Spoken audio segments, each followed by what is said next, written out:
So in this box is a retro console that I ordered around a week ago. It's a rare console. I don't know if you've heard of it, called the JVC X'Eye. And basically it was a console released by JVC in the 1990s. And basically what it did, it combined the Sega CD and Sega Genesis into one console. And in Japan, they were also called Wonder Mega. But in America, it was called the JVC X'Eye. So I'm going to be unboxing it. And yeah. So there's about 10,000 of these made, if I recall correctly. Or not made, sold. So yeah, it's pretty rare. Oh, I'm so nervous. Also, when I did buy this, the seller did say that the distance spin, so I'm going to be fixing that in this video too. And there's the controller. That is beautiful. Oh my gosh. Custom controller too, that says JVC on it, really cool. Video cables and audio cables. The power source, which was like a power source that tried to combine the Sega CD and Genesis power together, and wow, that is very heavy. Oh my gosh. I tried to combine the power together instead of just having two separate cables, so it's pretty innovative, I guess you could say. And here's the main console itself. Hold on, I'm gonna cut so I can get this thing out of the box real quick. Alright, I'm back. I have it out of the box here just so it's easier to access. And whoa, this thing is awesome. Got the little disc opening. Oh, that looks beautiful too. Got the power and reset buttons, which are custom. Not custom, but like this is what was on the console. They are different versions. Cartridge slot. We have AV power, stuff like that. Just the underneath. And the front with the true controller board. So I'm gonna get this thing set up and I'll be right back. All right, I am back and let's turn this thing on. Wow, that is beautiful. I don't know if you can see it because of the glare, but that's what it looks like. Hit start. We got the little. Oh, what did I do? Oh, what did I do? Oh no, stop. We got a little thing here. Got a little options menu, and let me pop in a disc real quick. This is a just custom burnt disc of a Sonic CD prototype. Just to show you that the disc spinner doesn't work, because that's what the guy told me. Oh, that's a squeaky lid. So it says put a disc on turntable.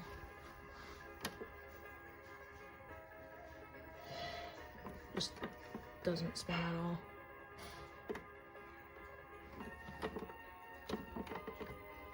If I have my hold down, it doesn't spin if I hold my hand down either. But well, I will try some Genesis games real quick. There's the disc even on the. So I just have my. So I'm back and I just have my EverDrive in there. It's powered on. Power's on the Genesis. If you put a Genesis and a CD in there at the same time, it plays the Genesis first. Let's just flip the Sonic 1 prototype. This controller feels different. Like, it feels just different. Like, the D-pad feels like, I don't know. You'd have to have the controller in your hands to feel it. I know someone else who has this console on Discord, and they also said the controller feels different. And yeah, I now know what they mean. It's definitely different. It definitely feels different from the Genesis controller. I'm about to sell my Model 2 Genesis because I kind of in debt from buying this thing because like it was a lot of money. But like I saved it and I've been wanting this for a long time. I have been wanting this console for a very long time. The crazy thing is, the Wonder Megas had two models. They had the first one that lit up and everything, and then the second one, which was literally the same thing as the X'Eye, but the BIOS said Wonder Mega and the shell said Wonder Mega. And the freaking Wonder Mega is like $400 more than the X'Eye, and it's like, They're the same exact console, just one's Japanese region. And it's just crazy to me. Yeah, just beat Act 1. And yeah, game works fine. So, yeah. So yeah, that was my review on the X'Eye. But now, I gotta get this thing working, the laser working. So I'm gonna be opening it up in a second and seeing what's wrong with it. If it's something that I can't fix, I'm going to have to send it to my retro video game store, which can fix it. But I'm gonna try myself first. I've heard a bunch of methods. I want to see if it's the laser that's wrong or just the mechanism in there itself. So I'll cut and see in a second. I'm in just my kitchen, and I'm just gonna be opening this up and seeing what's inside and seeing if I can fix it. So I just took off all the screws. You can see all of them right there. Let's take off the top of this thing if I can.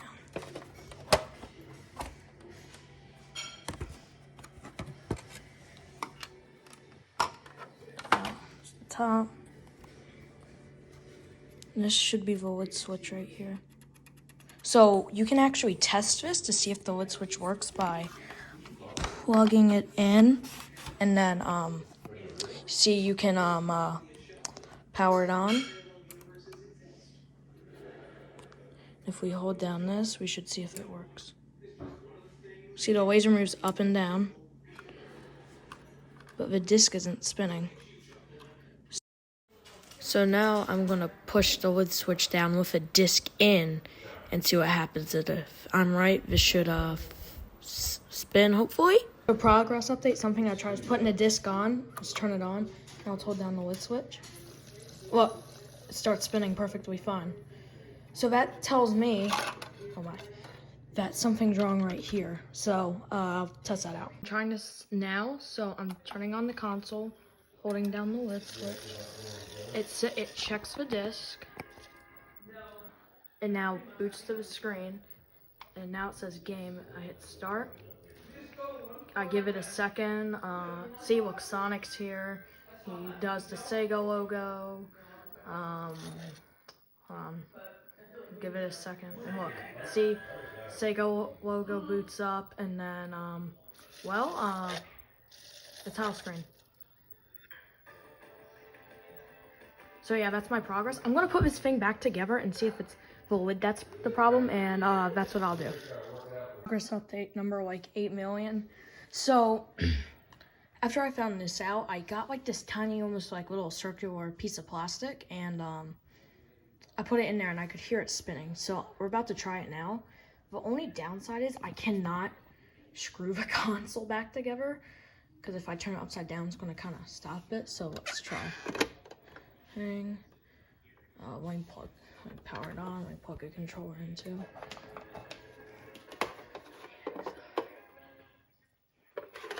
Yep, there's the little BIOS screen. I gotta plug in my controller.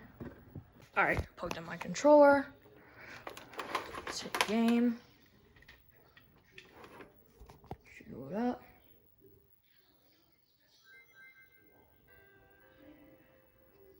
Seems to be loading. And yeah, boots up. The game boots up. I did see this person on eBay selling basically this thing that basically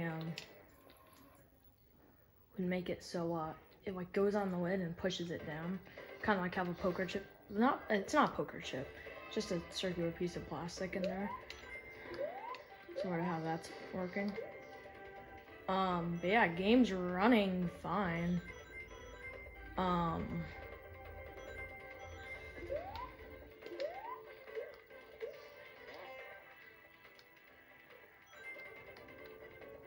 I should have made sure time travel works. Hold on, let me make sure time travel works real quick. Crap. Sonic, move. I don't get the freaking time sign. I swear to God. Bro, Sonic, I swear to the Lord. Okay. Future. Here, let's go here.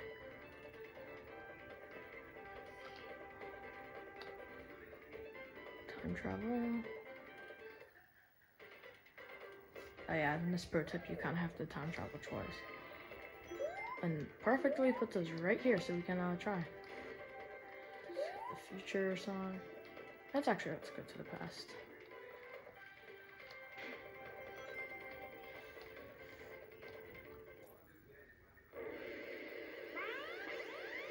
Time travel sequence.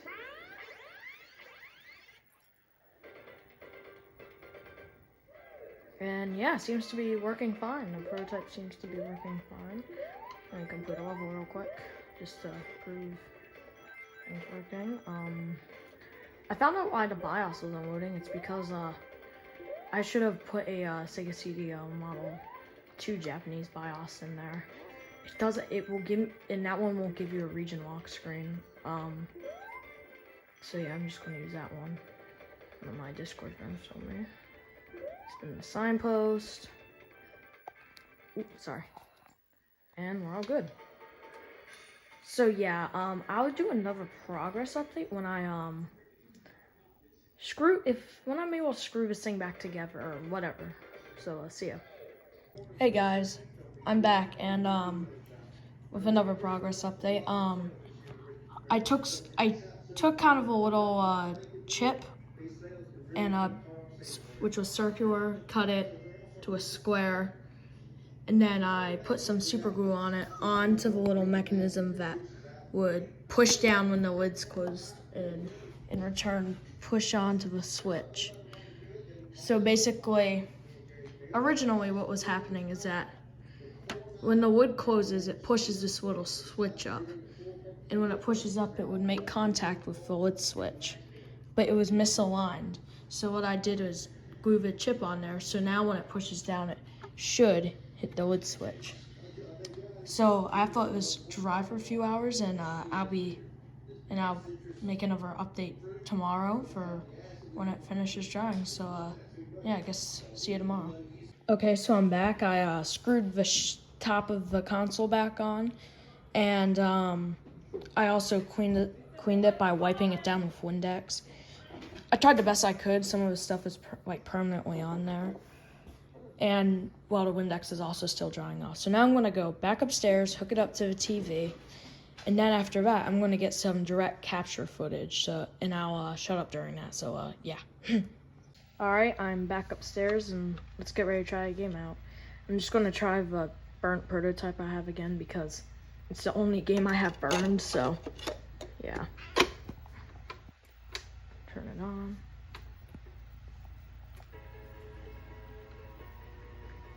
Oh, startup screen.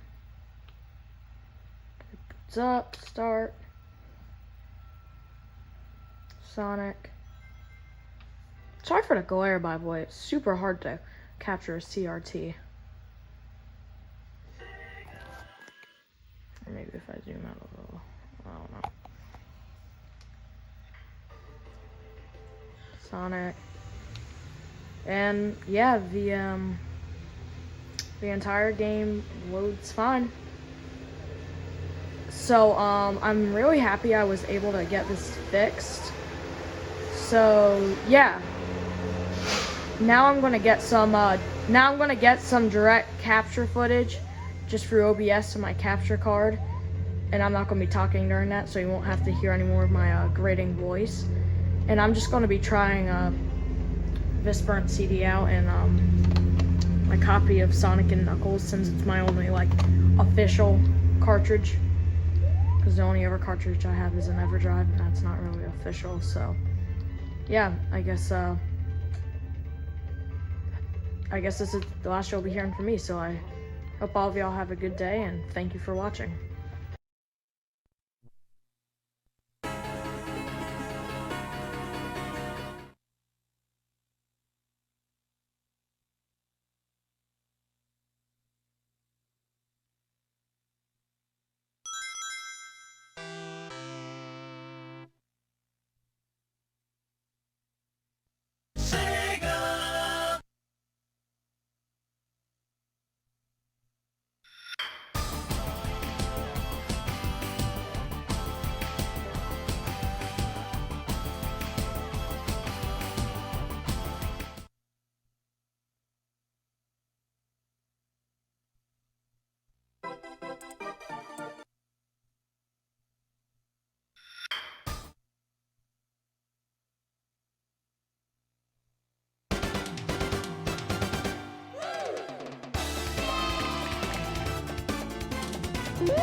Woo!